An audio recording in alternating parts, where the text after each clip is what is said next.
Buenas noches, hermanos. Vamos a dar inicio a nuestro estudio.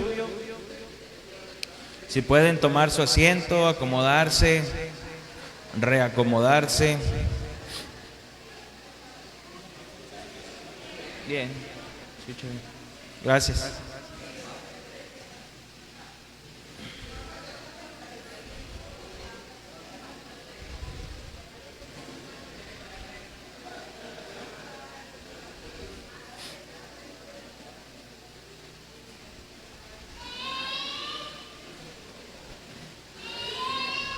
Ok, vamos a poner este tiempo en las manos del Señor. Vamos a orar. Los niños pueden pasar a su salón. Vamos a orar. Bendito Dios y Padre nuestro Señor Jesucristo, te damos gracias. Gracias por tu palabra, Señor. Gracias porque tú eres bueno, tú eres fiel. Gracias porque podemos estar un miércoles más aquí reunidos como iglesia local. Gracias, Señor, por mis hermanos que siempre disponen de su tiempo para poder estar aquí escuchando tu palabra. Te pedimos por aquellos hermanos que el día de hoy no pueden acompañarnos, que tuvieron, Señor, alguna circunstancia que les impidió el poder estar aquí. Te pedimos, Señor, que también les bendigas, que bendigas a aquellos que nos van a seguir a través de Facebook, Señor. Te pedimos por ellos. Te pido, Señor, que tu Espíritu Santo hable a esta iglesia local, como lo hace todos los miércoles. En el nombre de Cristo Jesús. Amén. Ok, hermanos. El miércoles pasado iniciamos el capítulo 2 de nuestra confesión, ¿verdad? Iniciamos el capítulo 2 de nuestra confesión. El 1 lo pudimos terminar y ya pasamos al capítulo 2. Y el capítulo 2 de la Confesión de Fe de 1689 se ha titulado De Dios y de la Santa Trinidad. De Dios y de la Santa Trinidad.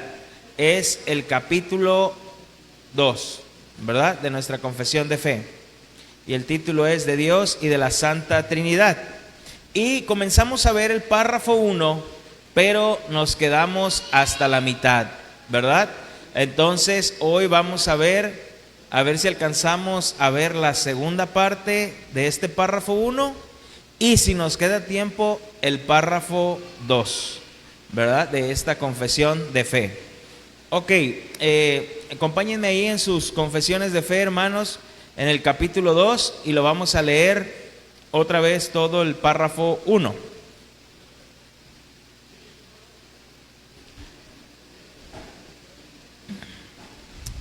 Y dice así: el Señor nuestro Dios es un Dios único, vivo y verdadero, cuya subsistencia está en Él mismo y es de Él mismo, infinito en su ser y perfección, cuya esencia no puede ser comprendida por nadie sino por Él mismo. Es espíritu purísimo, invisible, sin cuerpo, miembros o pasiones, el único que tiene inmortalidad y que habita en luz inaccesible. Es inmutable, inmenso, eterno, inescrutable, todopoderoso, infinito en todos los sentidos, santísimo, sapientísimo, libérrimo, absoluto, que hace de todas las cosas según el consejo de su inmutable y justísima voluntad para su propia gloria. Es amantísimo, benigno, misericordioso, longánimo, abundante en bondad y verdad, perdonando la iniquidad, la transgresión y el pecado, galardonador de los que le buscan con diligencia y sobre todo justísimo y terrible en sus juicios, que odia todo pecado y que de ninguna manera dará por inocente al culpable. Hermanos, entonces el miércoles pasado solamente abordamos la primera parte de ese primer párrafo. Si ustedes ven ahí en ese primer párrafo tiene ciertos números, 1, 2, 3, ahí en eso mismo, y nada más vimos hasta el 5, que fue donde nos quedamos, y hoy vamos a ver a partir del 6, ¿verdad? A partir del 6. ¿Sí me estoy explicando o no? ¿Sí? Ok. Entonces, viendo ahí a partir del 6, dice que hace todas las cosas según el consejo de su inmutable y justísima voluntad para su propia gloria. Hasta ahí. Hermanos, yo les comentaba la clase pasada que el párrafo 1 prácticamente nos está hablando de los atributos de Dios. Es lo que nos está hablando este primer párrafo. Y les comentaba que sería imposible ver en una sola clase o inclusive en meses poder ver si profundizamos en estos atributos, sería imposible hacerlo. Entonces no estamos profundizando del todo, ¿verdad? Eso queda claro. Y también les comentaba la semana pasada que los hermanos que realizaron esta confesión de fe, podemos notar que realmente fueron ayudados por el Espíritu Santo de Dios, porque describe de una manera muy resumida, en un párrafo puede describir quién es Dios, ¿verdad? ¿Quién es Dios? Entonces, y es lo que nos encontramos. Entonces, regresando aquí al punto 6, dice que hace todas las cosas según el consejo de su inmutable y justísima voluntad para su propia gloria. Fíjense bien, hermanos, lo repito, dice que hace todas las cosas según el consejo de su inmutable y justísima voluntad para su propia gloria. Hermanos, ¿qué nos está diciendo este pequeño punto? Que Dios es soberano. Dios es soberano. Y cuando nosotros decimos que Dios es soberano, es que Dios hace todo lo que Él desea. No hay nada en el mundo que suceda fuera de su voluntad. Eso ya lo hemos estudiado, la soberanía de Dios. Si me acompañan ahí, Efesios capítulo 1, versículo 11.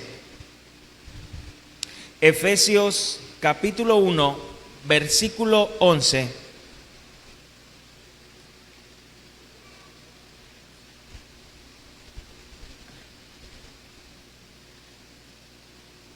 Dice, en Él, asimismo tuvimos herencia, habiendo sido predestinados conforme al propósito del que hace todas las cosas según el designio de su voluntad.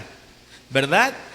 Dios es el que hace todas las cosas según el designio de su voluntad. Ese designio es como Él lo ha decretado. Hermanos, cuando las cosas se salen de nuestro control, cuando nosotros traemos en nuestra mente cómo vamos a hacer las cosas, ahorita voy a hacer esto, o tenemos un plan de vida en nuestra mente y las cosas no salen como nosotros queremos, muchas veces el hombre termina quitando al Dios soberano que gobierna en su trono y pone a Satanás en ese trono, pensando que realmente le está yendo mal porque Dios ha perdido el control de nosotros y es Satanás quien tiene el control, ¿verdad? Y es como ya se los he dicho en otras ocasiones, es como si Dios y Satanás estuvieran jugando vencidas y cuando te está yendo mal es porque Satanás va ganando. Hermanos, estas cosas no son así. A pesar de que las cosas se salgan de nuestro control, Dios sigue teniendo el control de las cosas. Aún en tu descontrol, Dios tiene el control, ¿verdad? Y hermanos, cuando quitamos a Dios de su trono y creemos que es Satanás quien está haciendo todo por su propia voluntad, por eso vienen estas falsas enseñanzas donde dicen, no, tú debes de decretar, tú debes de atar, tú debes de arrebatarle al diablo lo que el diablo te ha quitado. Y vienen esas falsas enseñanzas, hermanos, pero recordemos que Dios tiene el control. Hay algo que se llama el deísmo. El deísmo o los deístas son aquellos que creen que realmente Dios creó el universo, ¿verdad? Pero que Dios, al crear el universo, para empezar, ellos no creen en una Trinidad, pero ellos dicen que al momento que Dios creó el universo, Dios al crearlo es como ese gran relojero que hizo un reloj, le puso pila y el reloj comenzó a caminar y Dios ya no interviene. Es por eso que sale esa frase tan famosa que dice, como dice en la Biblia o dice el Señor, ayúdate que yo te ayudaré, ¿verdad? O sea, tienes que ponerte las pilas tú, porque el Señor no interviene, ¿verdad? Entonces, hermanos, ese es el deísmo. Y tristemente, esa práctica, esa doctrina ha entrado a la iglesia de nuestro Señor Jesucristo, ¿verdad? Esas doctrinas se han infiltrado, hermanos, pero no debe de ser así. Es nuestro Dios quien sigue teniendo o haciendo su perfecta voluntad. No se te olvide, Dios es soberano. Dios es soberano. Y yo sé, hermanos, que cuando estamos pasando por ciertas situaciones o conoces a alguna persona que está pasando por ciertas situaciones, al no comprender esta doctrina que Dios es soberano, comienzan a hacerse estas preguntas, o quizás te las han preguntado: ¿por qué Dios permite que sucedan cosas malas? A ver, ¿por qué Dios permite que sucedan cosas malas? ¿Por qué Dios permite que los inocentes sufran? ¿Por qué Dios permite que los malvados lleguen al poder? ¿Por qué mi esposo, mi esposa o mis padres me abandonaron? ¿Por qué Dios hizo que se muriera mi papá, mi mamá, mi hermano, mi hijo? ¿Por qué nací o por qué tengo esta enfermedad? A ver, dime dónde está Dios si es que Él es soberano. Hermanos, a pesar de que estas cosas sucedan en el mundo, Dios sigue siendo soberano. Dios fue, es y será soberano, porque Él es eterno. La palabra soberano quiere decir aquel que ejerce o posee la autoridad suprema e independiente, elevado, excelente y no superado. Hermanos, la soberanía de Dios está representada por la decisión que Él toma de poner su santa y perfecta voluntad. El Padre eterno, el Altísimo, nuestro Señor del cielo y de la tierra, tiene todo el poder, y es un poder que es ilimitado para hacer lo que Él crea conveniente. Él, siendo un ser independiente, puede Dios hacer lo que le place. Nadie tiene la autoridad para impedirlo y nadie puede ni debe obstaculizarlo. Por eso, hermanos, también esa frase que es antibíblica, la oración mueve la mano de Dios. No, hermanos, la oración no mueve la mano de Dios. En su soberanía, Él hace lo que quiere. Y muchas veces nos imaginamos Dios decretando o haciendo algo, pero oramos y tú moviste su mano. Yo no. No. ¿Verdad? Oramos para que en esa oración encontremos su perfecta voluntad y en su perfecta voluntad podamos descansar. Podamos descansar. Isaías capítulo 46, versículo 10. Isaías 46, versículo 10. A los que van llegando, estamos en el capítulo 2, en el párrafo 1. Y ahí en el párrafo 1 van a encontrar un numerito que es el 6. Es el que estamos ahí estudiando.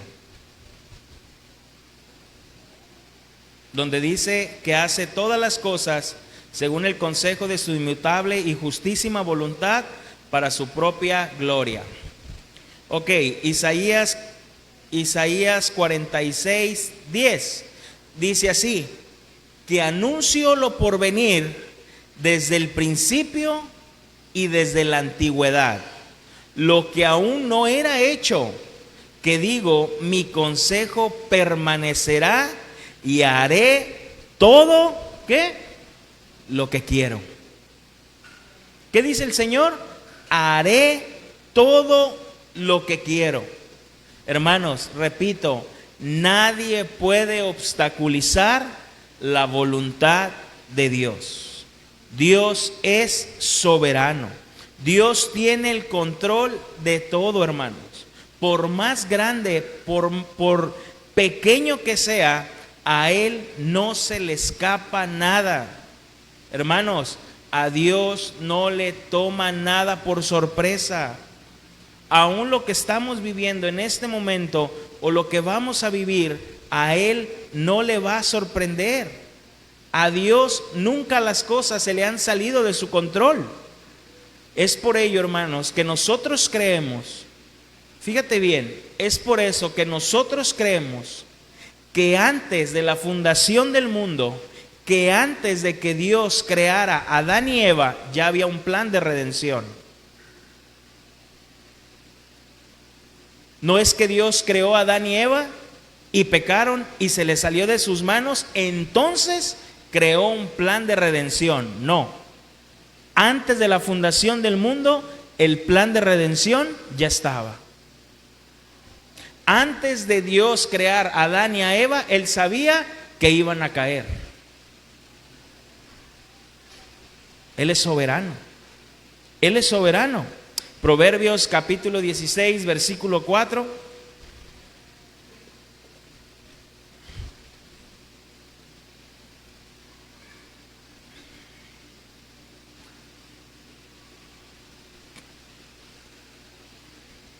Proverbios 16, 4 dice: todas las cosas ha hecho Jehová para sí mismo, y aún el impío para el día malo.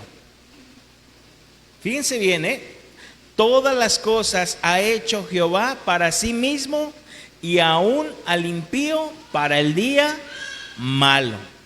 Hermanos, en este mismo punto 6, lo vuelvo a leer, dice: que hace todas las cosas según el consejo de su inmutable y justísima voluntad, para la gloria del hombre, dice. ¿Qué dice? Para su propia gloria. En su soberanía, en su inmutabilidad, todo esto que hace Dios es para su propia gloria.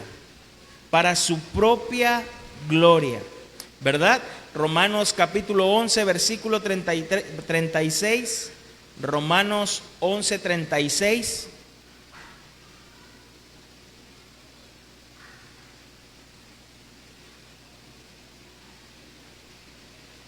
Romanos 11, 36.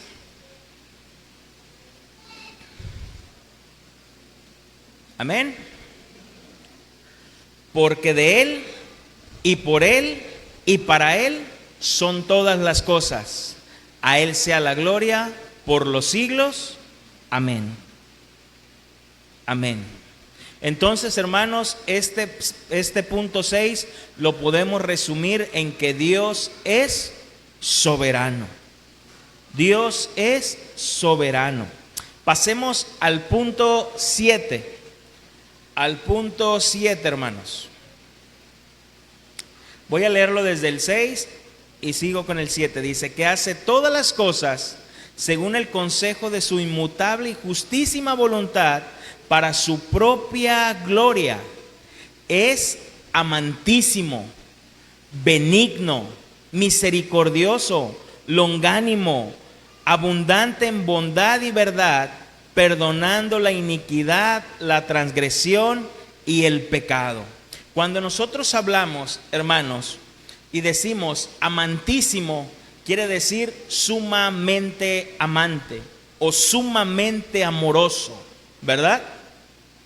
Como cuando dices, te amo muchísimo,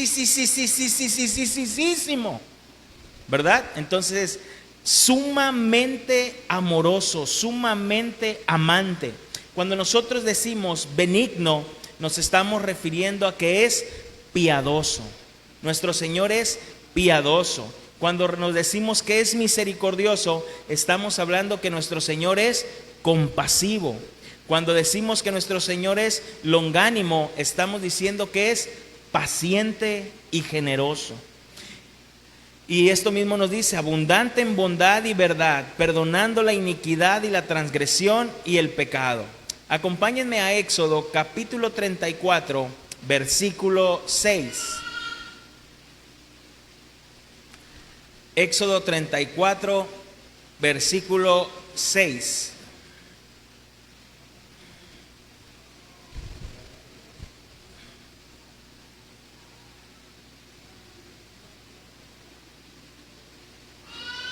Amén. Dice, y pasando Jehová por delante de él, proclamó, Jehová, Jehová, fuerte, misericordioso y piadoso, tardo para la ira y grande en misericordia y verdad.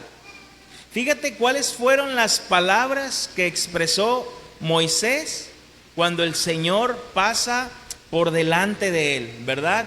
Fuerte, misericordioso y piadoso, tardo para la ira, grande en misericordia y verdad. Hermanos, ¿cómo pudiéramos resumir este punto 7? Dios es amantísimo, ¿verdad? Que quiere decir Dios es sumamente amante, sumamente amante. Y para que nos quede más claro, ¿cómo podemos resumir este punto 7 todavía? Dios es amor. Dios es amor, ¿verdad? Porque nos está hablando del amor de Dios, de su misericordia, de su bondad, que se envasan ahí en su amor. Hermanos, el amor es un atributo de Dios. El amor es un aspecto central del carácter de Dios. El amor de Dios no está en ningún sentido en conflicto con su santidad, rectitud, justicia o incluso su ira. Todos los atributos de Dios están en perfecta armonía. Hermanos, los atributos de Dios no se violan entre sí. Al contrario, están en una perfecta armonía. Todo lo que Dios hace es amar, así como todo lo que hace es ser justo y recto. Justo y recto. Dios es el ejemplo perfecto del verdadero amor. El amor de Dios es perfecto, hermanos. ¿Por qué? Porque el amor de Dios no tiene ni principio ni fin. El amor de Dios es eterno. El amor de Dios no tiene un alcance limitado, ya que, repito, nuestro Dios es eterno. Nuestro Dios es incomparable. Pero tristemente, hermanos, este atributo es el que más se predica en la iglesia y lo exaltan más y lo hacen de más valor que los demás atributos. Y cuando tú y yo agarramos un atributo de Dios y lo elevamos o lo ponemos más alto que sus otros atributos, caemos en herejía.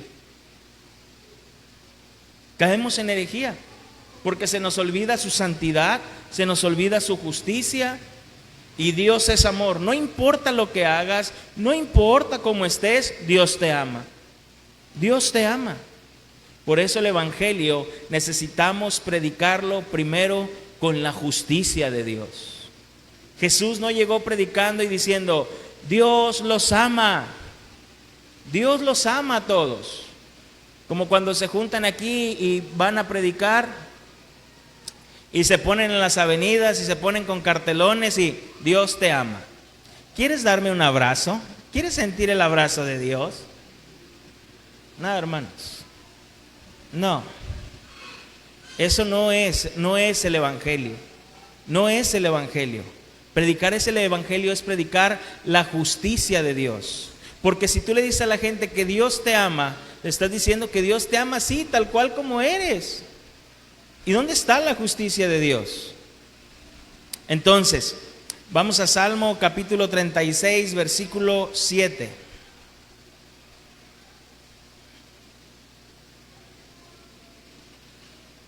Salmo 36, 7.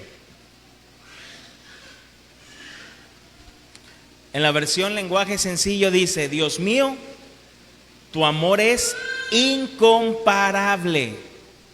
¿Con qué se puede comparar el amor de Dios? Con nada, hermanos. Dice: tu amor es incomparable. Bajo tu sombra protectora todos hallamos refugio.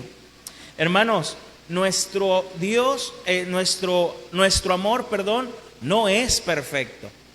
¿Y sabes por qué nuestro amor no es perfecto? Porque no somos perfectos. Simplemente por eso, porque no somos perfectos, porque somos pecadores.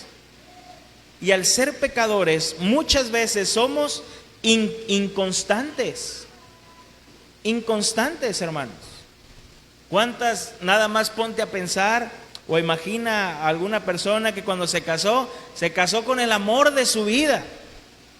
Y ahora se está divorciando de su peor enemigo. ¿Dónde está el amor? ¿Dónde está el amor? Hoy siento que te amo, mañana siento que no te amo, moviéndose por emociones, por sentimientos. Hermanos, el amor no es algo que Dios hace. El amor es Dios. Dios es amor. Dios es amor. Hermanos, Dios mostró su amor aún nosotros siendo pecadores, ¿verdad? Romanos capítulo 5, versículo 8. Romanos 5, 8.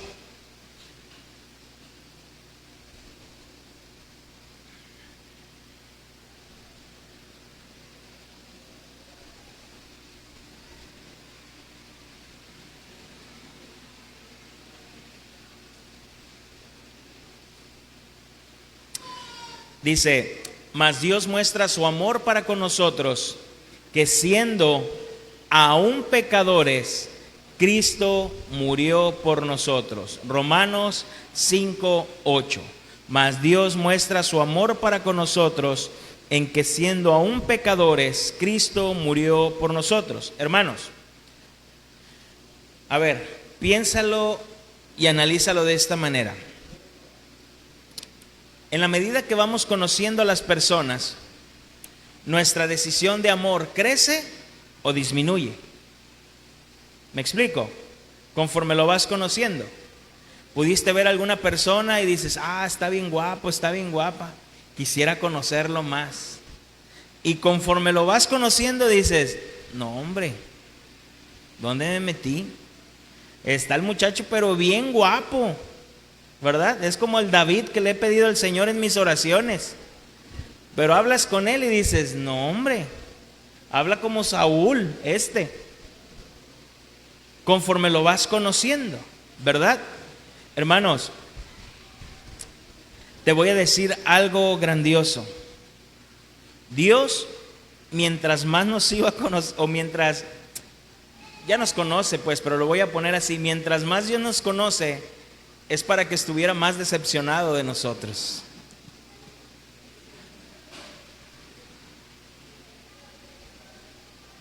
Pero Él nos amó. Él nos amó primero. Sabiendo lo desagradable que éramos, lo terrible y pecadores, sabiendo que amaríamos más las tinieblas que a la luz, porque nuestras obras eran malas, Él nos amó primero. ¿Quién, hermanos? ¿Quién puede hacer esto? Solamente el que es amor. El que es amor. Nosotros amamos lo que nos agrada, pero Dios decidió amarnos para hacernos agradables. Agradables. en Juan capítulo 3, versículo 14 al 16, que ese sí te lo sabes de memoria.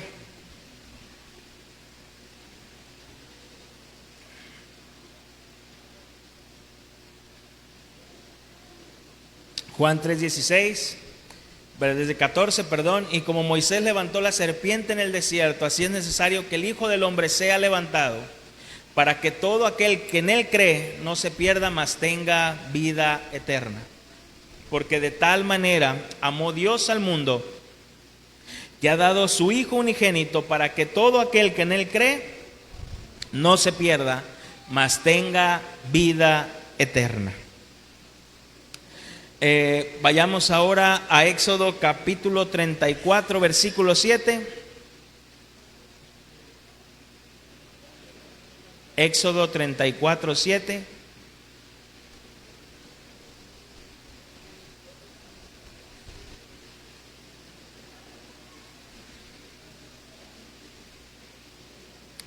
Amén.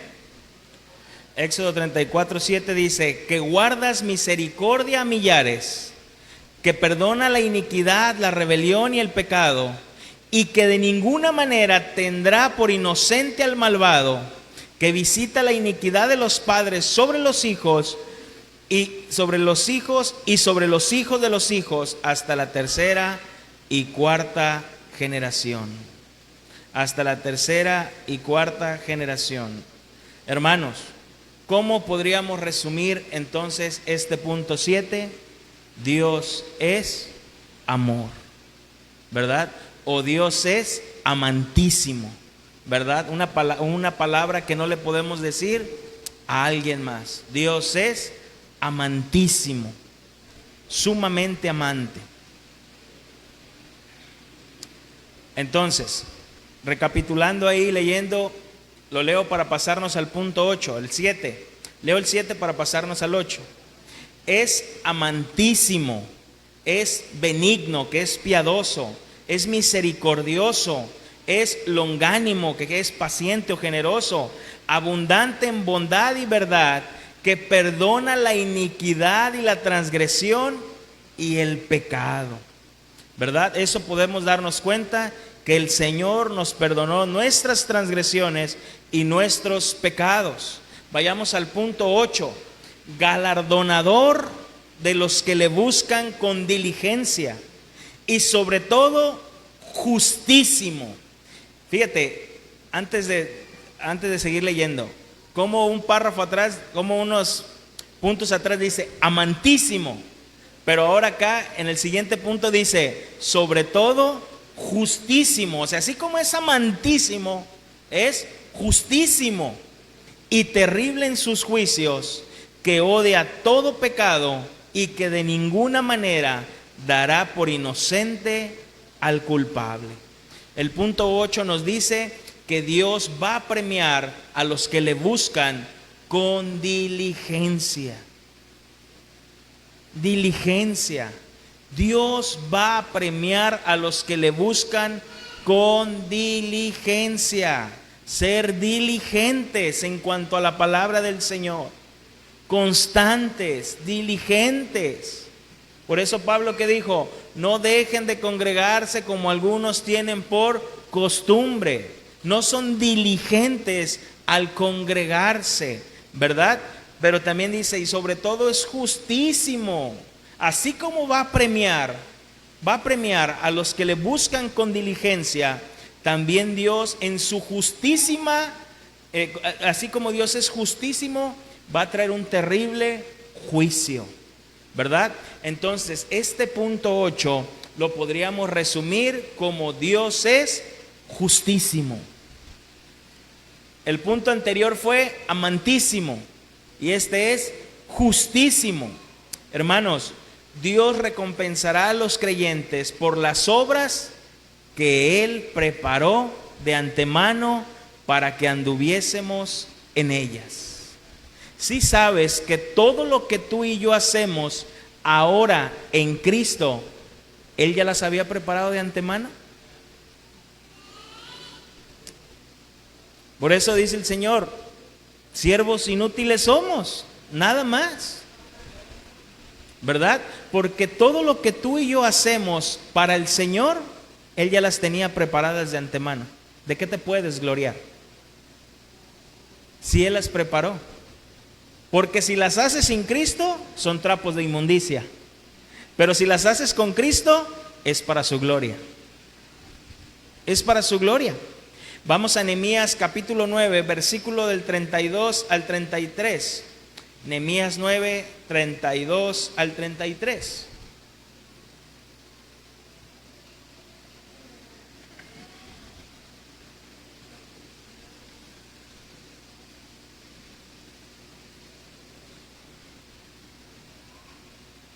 Nehemías 9, 32 al 33 dice: ahora pues, Dios nuestro, Dios grande, fuerte, temible, que guardas el pacto y la misericordia, no se ha tenido en poco delante de ti todo el sufrimiento que ha alcanzado a nuestros reyes, a nuestros príncipes, a nuestros sacerdotes, a nuestros profetas, a nuestros padres y a tu pueblo, desde los días que los reyes de Asiria, desde los días de los reyes de Asiria hasta este día.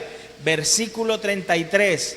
Pero tú eres justo en todo lo que ha venido sobre nosotros, porque rectamente has hecho, mas nosotros hemos hecho lo malo. Hermanos, Dios es justo y Dios dará a cada quien lo que merece. Dios dará a cada quien lo que merece. Es por ello que nosotros no podemos concebir y decir, ¿cómo que algunas personas irán al infierno? No.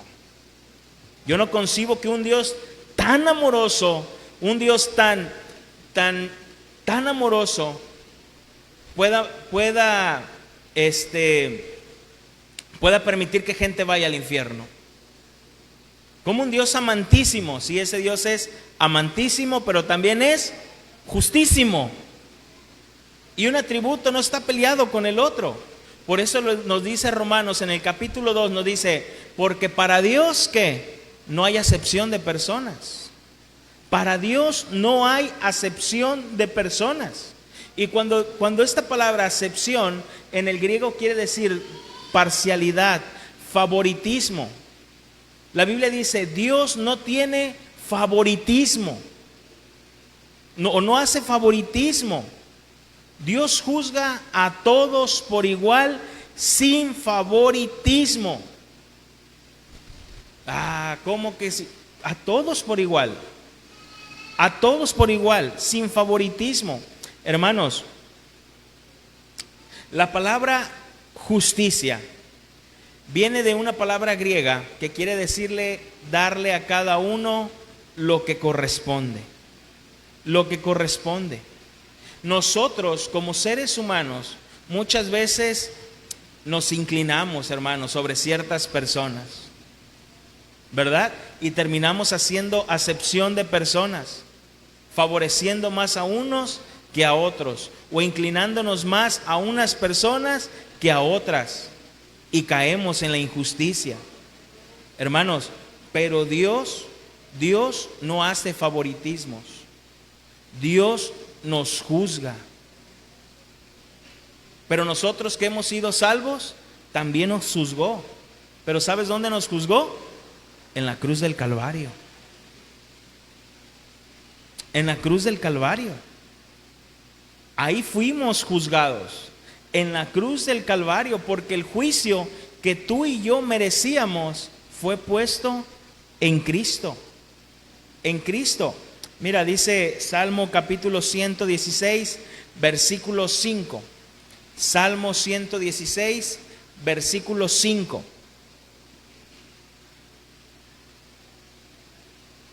Clemente es Jehová y justo.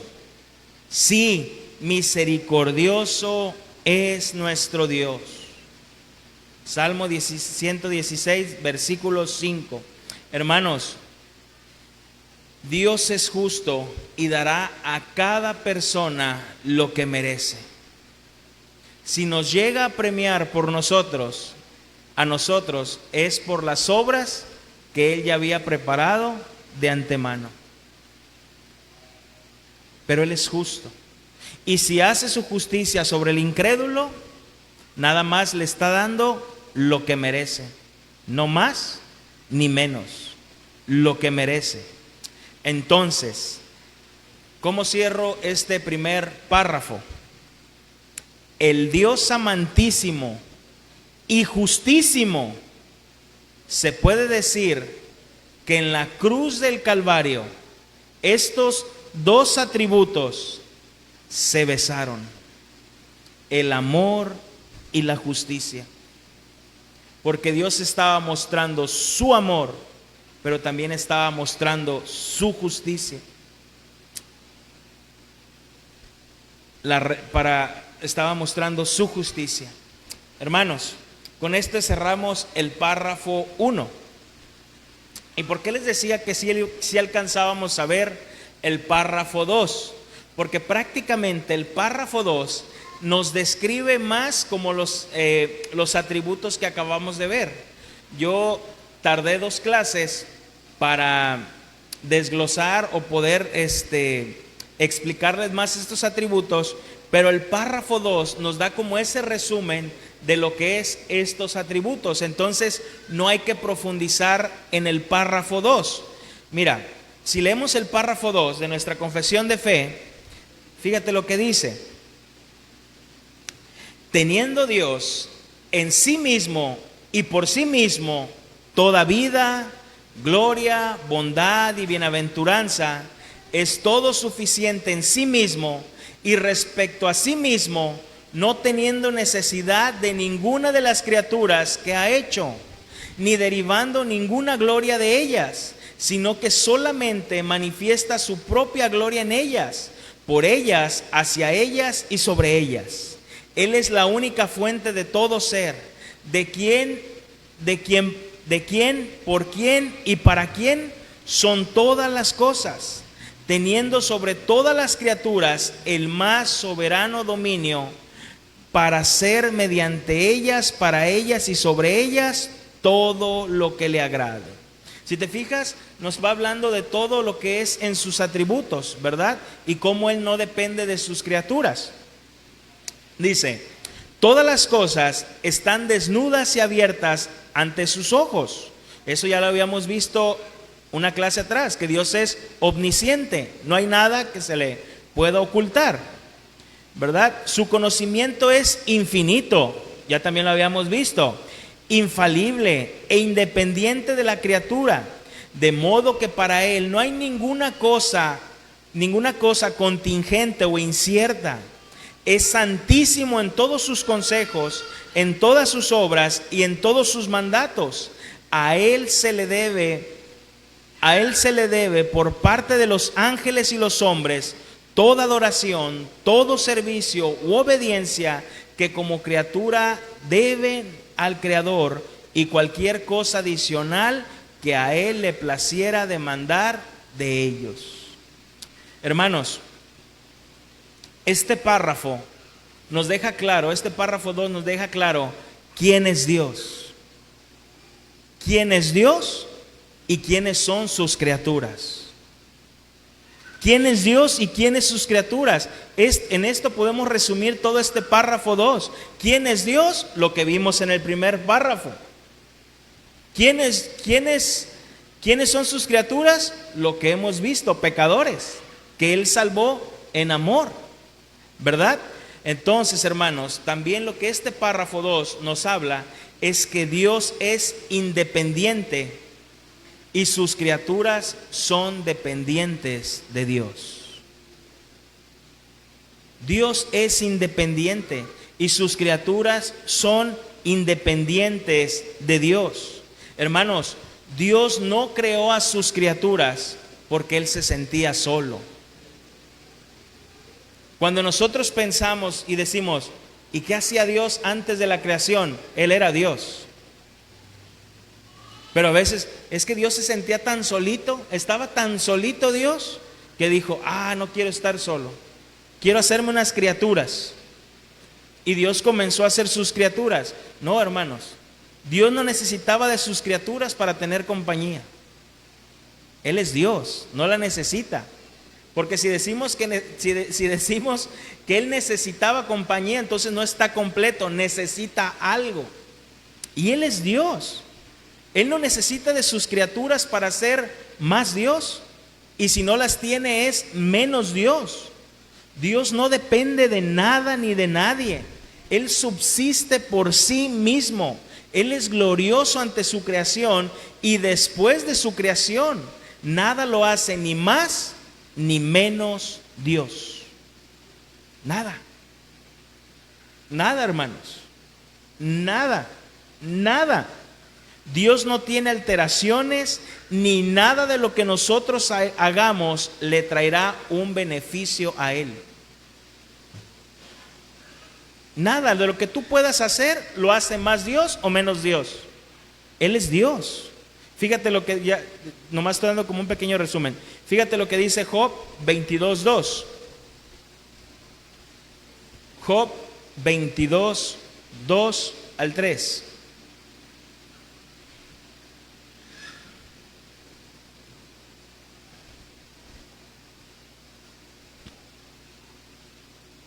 Job 22:2 al 3 dice: ¿de qué le sirve al ser humano? ¿De qué le sirve al ser humano? Perdón, ¿de qué le sirve al ser humano? ¿De qué le sirve el ser humano a Dios? ¿De qué le sirve? Hablando aquí dice, ¿de qué le sirve el ser humano a Dios? ¿De qué? ¿En verdad un hombre sabio será de alguna utilidad para Dios? O sea, ¿hay alguien que pueda darle un consejo a Dios? Señor, yo creo que por aquí no es, te voy a dar un consejo. Si me permites darte mi opinión, no la necesita. No la necesita. ¿Le ayuda en algo a Dios que tú seas bueno? ¿Gana algo Dios con que tú seas intachable? Él sigue siendo Dios. Como tú seas, Él sigue siendo Dios. Hermanos, entonces, ¿qué nos dice el párrafo 2? Que Dios es independiente.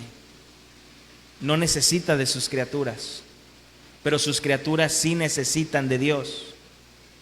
Hermano, cuidado con este falso evangelio. Con este falso evangelio que el hombre le puede aportar mucho a Dios. Que el hombre le puede aportar mucho a Dios. Y así se predica.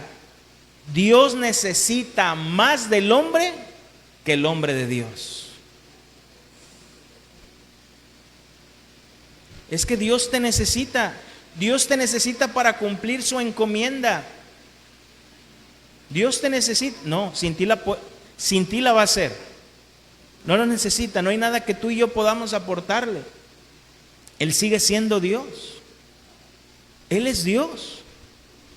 Él no depende de nosotros. Nosotros sí dependemos de Él, pero Él no depende de nosotros. Hermano, si el hombre hace todo para su propia gloria y se ama a sí mismo, escucha bien, porque con esto voy a terminar. Si el hombre hace todo para su propia gloria y se ama a sí mismo, eso se llama idolatría y egoísmo.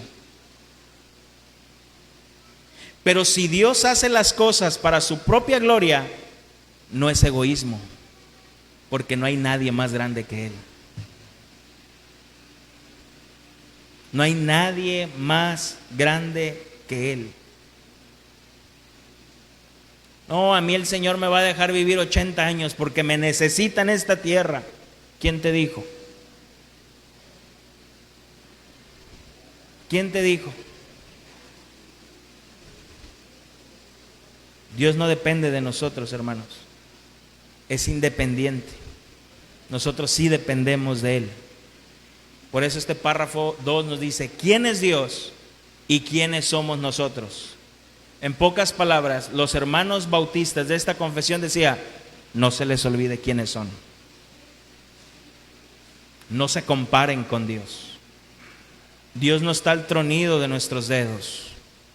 Dios no está para cuando nosotros digamos aquí y ahora, ya. No. Dios no está para cuando tú digas, ¿quién quiere recibir el Espíritu Santo? Pase al frente. No es cuando tú quieras, es cuando Él quiera y con el que Él quiera. Él no depende de nosotros. Y termino con Apocalipsis capítulo 5, versículo del 12 al 14. Apocalipsis 5, del 12 al 14.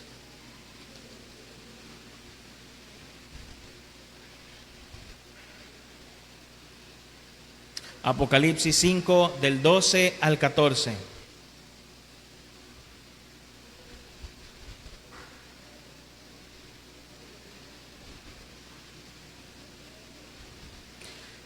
Que decían a gran voz: el Cordero que fue inmolado es digno de tomar el poder, la riqueza, la sabiduría, la fortaleza, la honra, la gloria y la alabanza. Él es el único digno. Y a todo lo creado que está en el cielo y sobre la tierra y debajo de la tierra, en el mar, y a todas las cosas que en ellos hay, oí decir: al que está sentado en el trono y al Cordero sea alabanza, la honra, la gloria y el poder por los siglos de los siglos. Los 4 seres vivientes decían: amén. Y los 24 ancianos se postraron sobre su rostro y adoraron al que vive por los siglos de los siglos. Hermanos, nuestro Dios es independiente. Nosotros, aún en la eternidad, dependeremos de nuestro Dios. Dependeremos de nuestro Dios.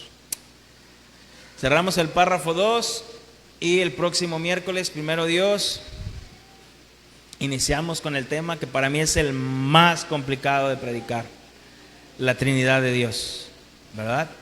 Será el párrafo 3. No creo que la vayamos a ver en un solo tema, pero sería el párrafo 3. ¿Alguna duda, alguna pregunta, algún comentario? ¿No? ¿No hay dudas, no hay preguntas, no hay comentarios? Pues si no hay dudas, preguntas y comentarios, vamos a orar para despedirnos. ¿Les parece? Perdón, les recomiendo algo.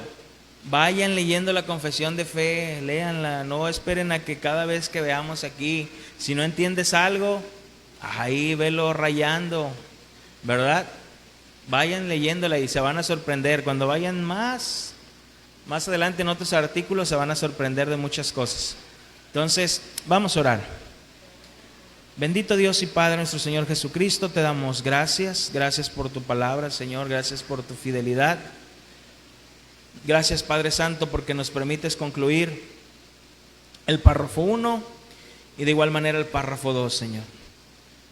En el párrafo 1 hemos comprendido, Señor, quién eres, quién es Dios, lo grande que eres, lo majestuoso que eres, Señor. ¿Cómo eres un Dios que es espíritu, Señor?